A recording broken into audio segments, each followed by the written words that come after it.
స్టేట్మెంటే లేదు సార్ది no no కాదు మీరుండి కూడా మీరు తప్పది మన తత్వ ఇది మేమేమి ఆపాదించట్లేదు.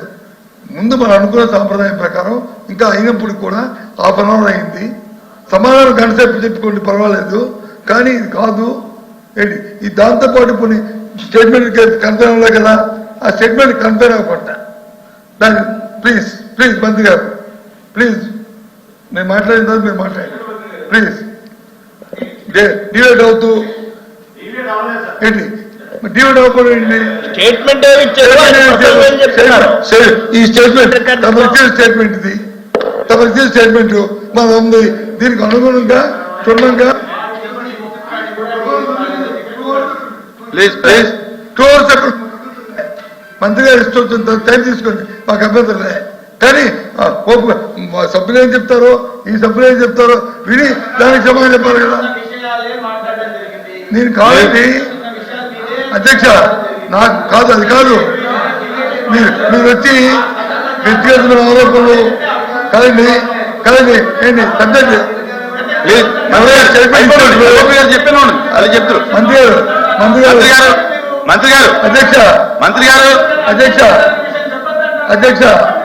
అధ్యక్ష విషయం మాట్లాడే పర్వాలేదు. స్టేట్మెంట్ మీరు రిప్లై ఇచ్చినప్పుడు మాట్లాడండి. మంత్రి గారు స్టేట్మెంట్ ఇచ్చినప్పుడు స్టేట్మెంట్ కన్ఫర్మ్ అయ్యి ఆయన జగన్మోహన్ రెడ్డి గారు మాజీ ముఖ్యమంత్రి గారి గురించి వాటి గురించి ఇప్పుడు ఈ సందర్భం కాదు.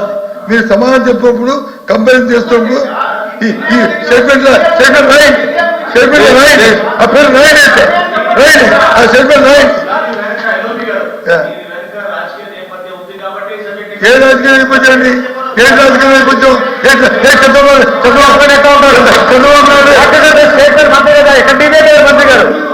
మంత్రి గారు పొరపాటు డిబేట్ కాలేదు. దీని వెనక రాజకీయ నేపథ్యం ఉంది కాబట్టి మీరు ఈ అంశాన్ని తీసుకొచ్చారు సభలో. మనోహర్ గారు ప్లీజ్ ప్లీజ్ చెప్పండి. ఆయన 3 సార్లు ముఖ్యమంత్రి చేసినప్పుడు ఈ జ్ఞాపకం వచ్చిందా ఈ కౌన్సిల్ పెట్టాలని? అవన్నీ కూడా మనం మాట్లాడతాం. నేను చెప్పనా? అది కాదు కదా, అది తప్పు కదా. అది సందర్భం బట్టి మేము మా తప్పులు మాట్లాడతాం, మీరు మాట్లాడుకోండి.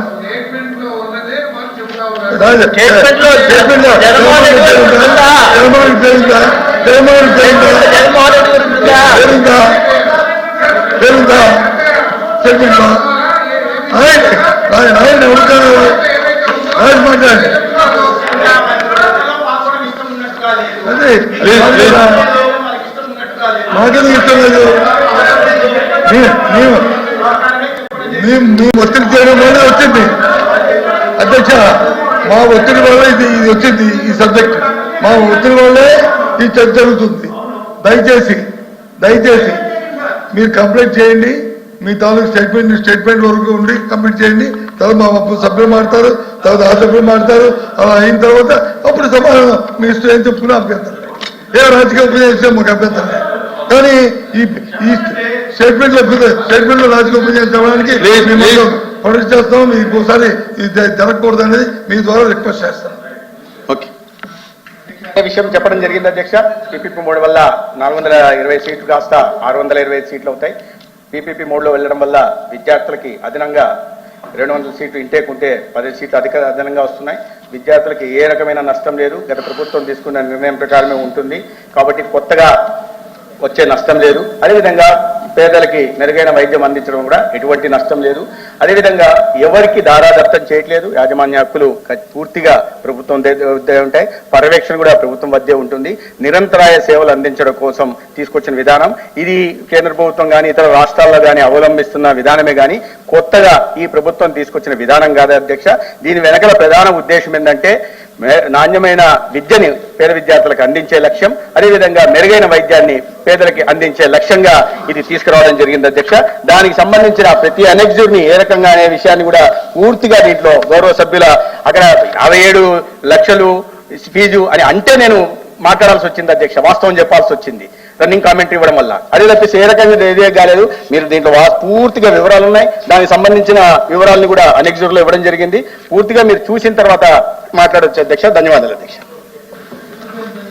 కుంభ రవిబాబు గారు.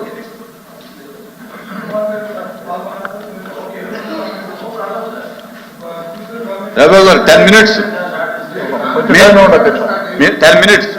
అధ్యక్ష కొంచెం టైం ఇవ్వాలి. ఇంపార్టెంట్. Every member 10 minutes. ఒకవేళ మీరు ఎక్స్ట్రా తీసుకుంటే మీ మెంబర్ తగ్గుతుంది. ధన్యవాదాలు అధ్యక్ష. 10 నిమిషాల్లో మీరు కంక్లూడ్ చేయండి.